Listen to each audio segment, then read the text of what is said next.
the order in which you go and do things, specifically in business and finance and building wealth and all that kind of thing, getting your freedom back, the order in which you go and do things. Most people have a job.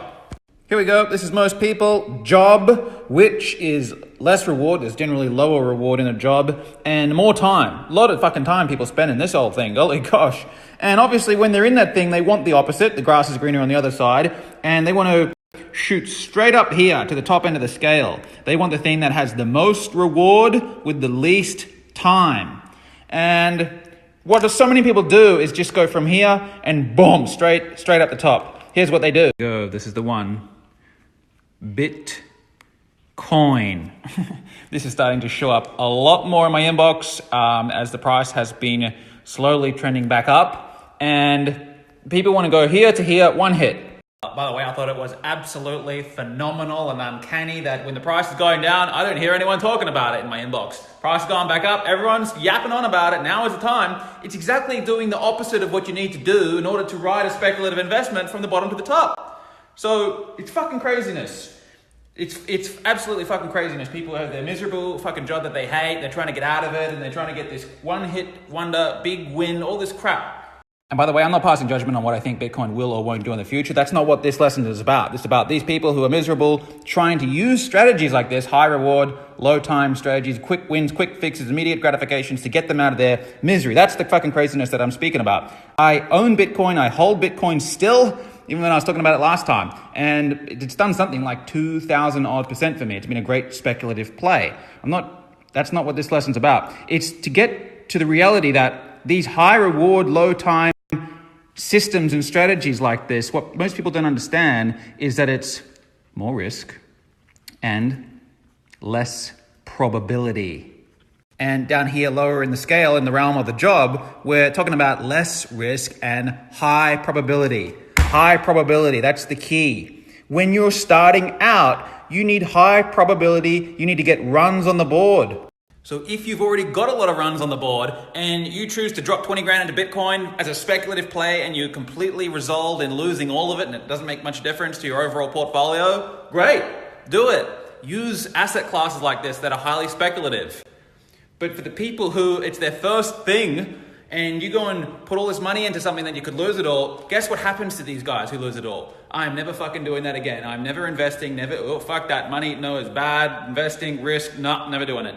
So the real crux of this lesson, what I wanted to do is to give you a few different lines here, things that you can do that are less risk, higher probability, step by step to get you into earning your way to doing more speculative and more exotic asset classes. And so while you're still in your job, by the way, this is what I recommend starting on. This is where you want to put your time and energy and investment. Gary Vee does a great job of describing this. When people are in their job, he talks about going and doing bloody garage sales, which is actually a really good place for a lot of these people to start. In the early stages of your financial development, or in other words, if you've got less than $1 million cash in your bank, you want to be thinking about service. How can I provide a service for other people? Or how can I sell a little product here that people need and people want? Some of you know my story when I was in grade 8. One of my first products that I did is I used to sell porn CDs. I used to go home and download all the 30-second sample videos, rip them onto a CD, take them to school, and I opened up my bag and I used to distribute.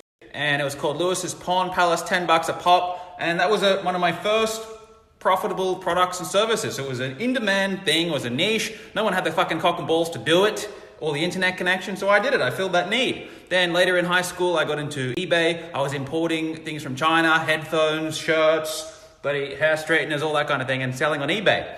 Products and services first.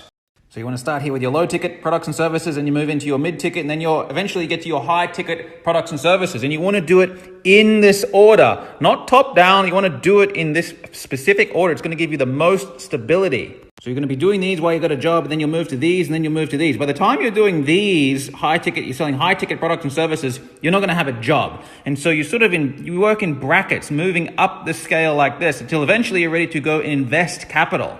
Because down in these realms, you're not fucking around with investing yet. Fuck buying stocks. You need to invest in yourself. You need to learn skills, income making skills, and procuring products and starting businesses. This is all about investing in you. And by the way, I'm assuming here for a second that you're not actually going to work until you're 65 and have a job until the end of time like most people. If you are, I don't know why you're watching my Instagram stories, but this is for people who are going to get the financial fucking independence. But when you're ready to take a bit of the profit that you're making from here and go and invest it and build wealth over time, you want to start with balanced or growth funds. And what this is a ratio of stocks versus bonds, where you have more bond allocation down the balanced, less bond allocation in the growth. So the 90-10 split is what I teach, is what Warren Buffett taught me. 90-10 split, stock bond split on a growth fund, and go and put your capital, go and put a portion of your income into that every single month. Then when these are churning and you're using the profits to get staff and team and delegate all the work that you don't have to do it, and you're investing here and building wealth, and you're investing here and building wealth, then you might take a little bit of the profits and do some individual stock plays, some stock picking, which is generally pretty speculative, unless you have a specialized skill and you know how to do this and it's your business. And then you can move into highly speculative plays. Bitcoin is around in these fucking regions here, in this realm here. There's a time and a place for it, but it's not when you're here. Working methodically up this list in that order, gradually, gently over time, is going to give you the highest probability of success in the long run.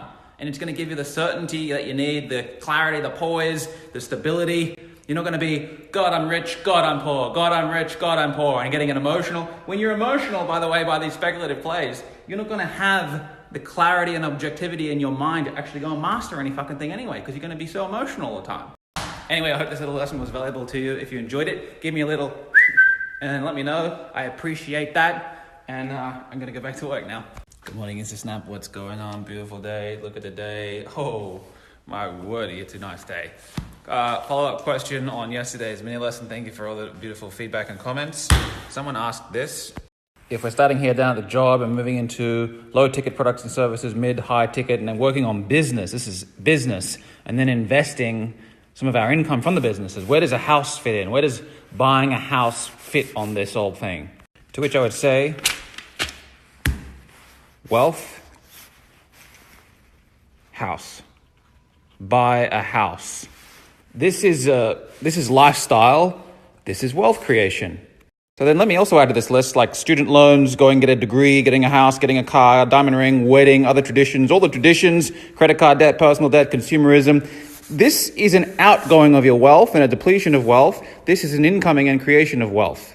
So let me paint a little picture here. This is like what a lot of people do, right? They go to their middle-class parents, Mom and Dad, what do you think I should do to become just like you, middle class? And they'll say, get a degree and go get some student loan so that you can eventually get a job.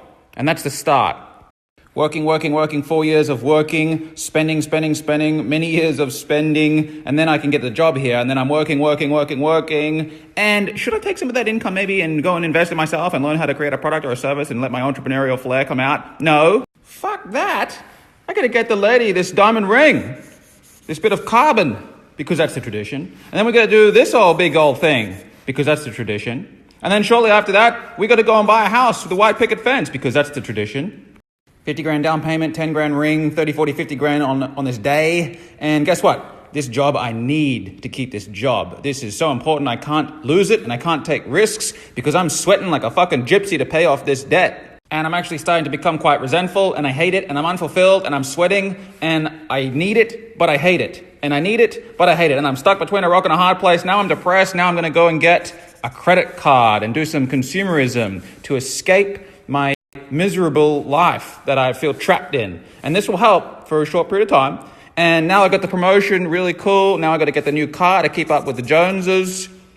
And this is the fucking life of the masses. I need an out. I need a savior. I need something to help me unwind the bullshit that I got myself into because I was subordinated to traditions. Oh, golly gosh, what have I got here? A speculation.